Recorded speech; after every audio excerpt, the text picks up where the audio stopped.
In this module, we're going to take a quick look at the Mesh Animation Toolset inside of Maya.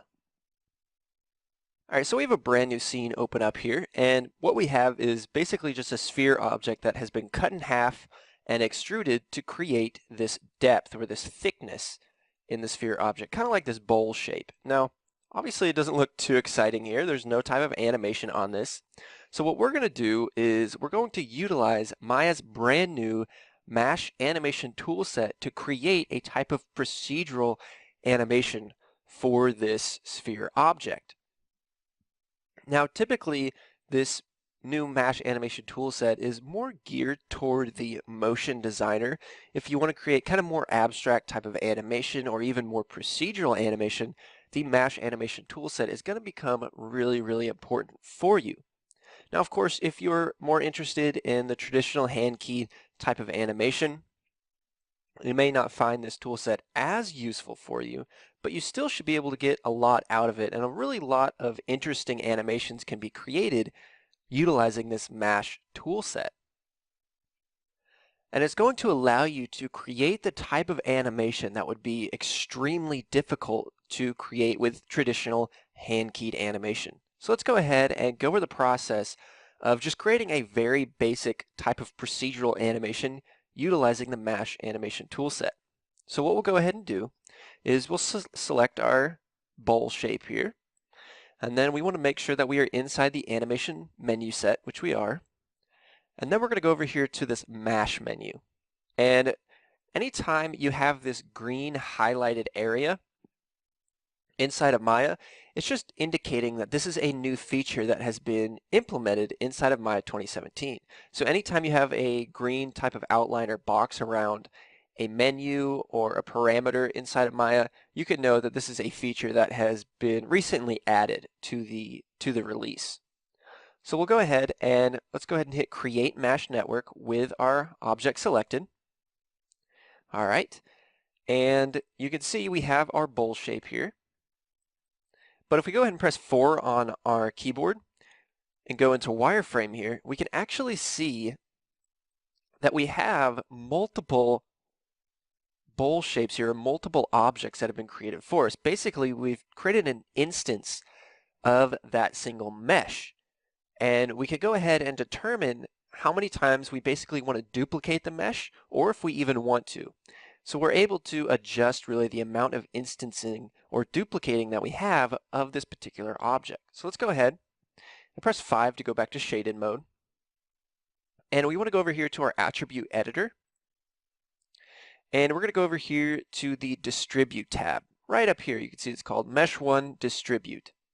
So this is allowing us to sort of determine how we want to create instances for our selected mesh. So if we go ahead and take a look here, we have the number of points.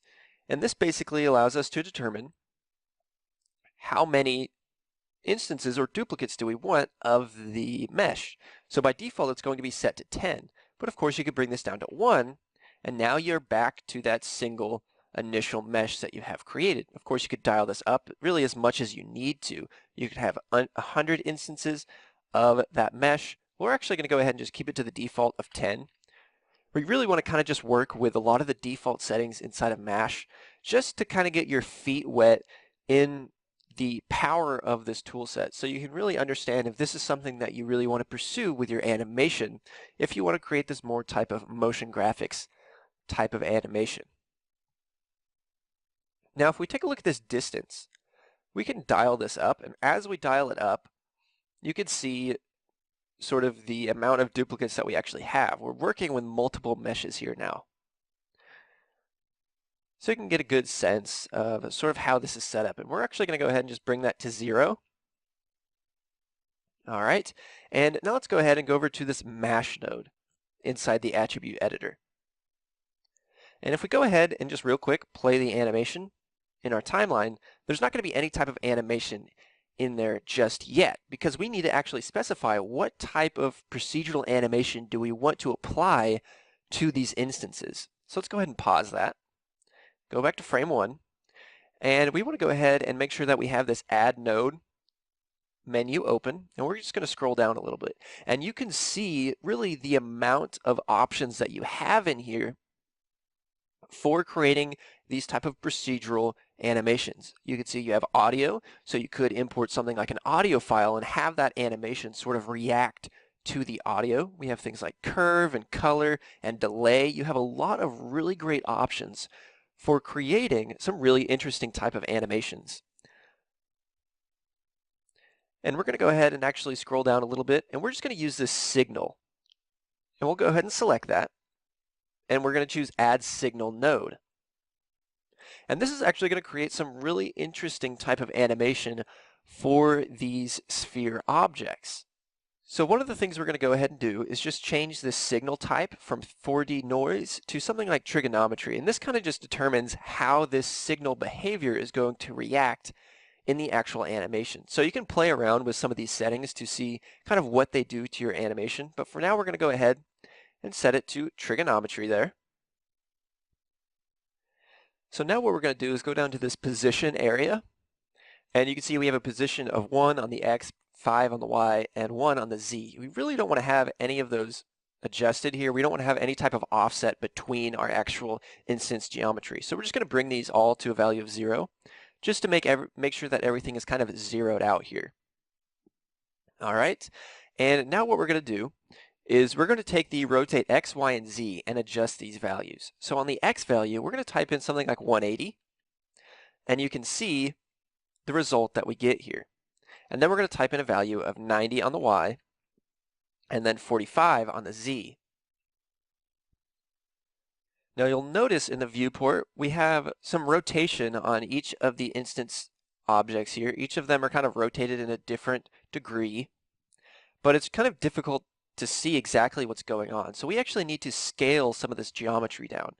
So we're going to go back into our Mash Distribute node, and we want to scroll down until we find the scale value, and we're going to type in something like -0.5 on all of these scale values, just to actually scale them down.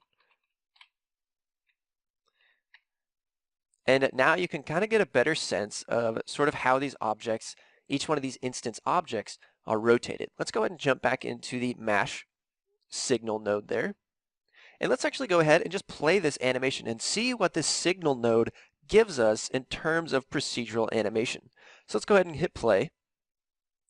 And you can see the result that we get. Let's actually go ahead and hide the grid just real quick to see this a little bit better. And you can see we're getting some really nice sort of abstract type of animation with these sphere objects, and it's really creating a really interesting and appealing type of movement. We have each one of these spheres sort of rotating at different times, kind of offset. And you can see trying to create this with traditional hand-keyed animation would be pretty difficult to figure out how you want to actually create these offsets between each rotation. And it would be pretty difficult to create a nice smooth animation. But you can see we're able to create something really appealing very, very quickly utilizing the Mash animation toolset. So in the next clip, we're going to continue and dive into some of the other parameters and attributes of this signal node to look at ways we can adjust the animation that we have.